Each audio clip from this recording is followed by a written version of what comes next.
Hello friends, so we are going to discuss about COMM stock. Now before talking about the near term price action, what we do need to understand is the overall price chart and what has happened. Now you can see this chart is completely down and out because the stock has broken below all the major levels or most of the major levels, if not all.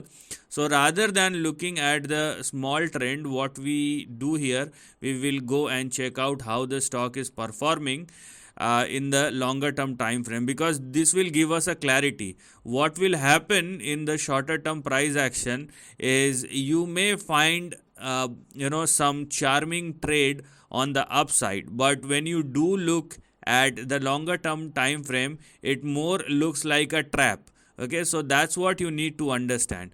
And when I do look at COMM stock on a longer term time frame and try and connect the dots, you're gonna see that if you are taking a position after this big fall, thinking that there is something opportunity, there is something opportunistic thing which is coming on the upside, then you may be thinking wrong, because first of all there is a trend breakdown that has happened over here.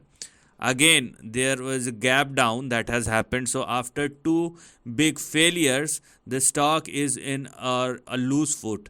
And let me tell you, the first breakdown below 580 and then the recent is 227. Now going forward, if COMM stock continues to trade below 227 or less, obviously you have your next big support at 0.29. So this is how things looks extremely risky. And if you are taking trade over here, then you must understand the kind of risk you are taking.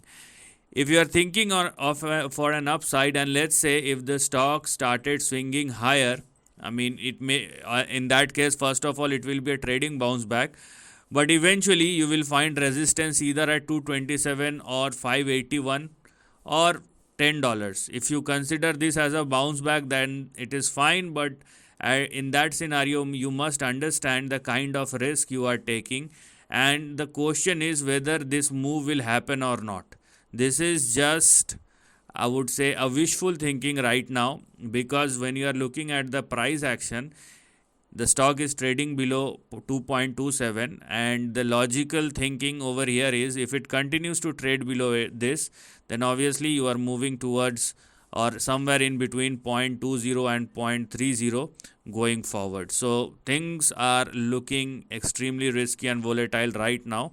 So even if you are getting short-term trading bounce, you need to understand what the big trend is telling you and what will eventually happen over a period of next couple of weeks or months rather. Don't forget about the hours. So this is the end of the video. Thanks for watching.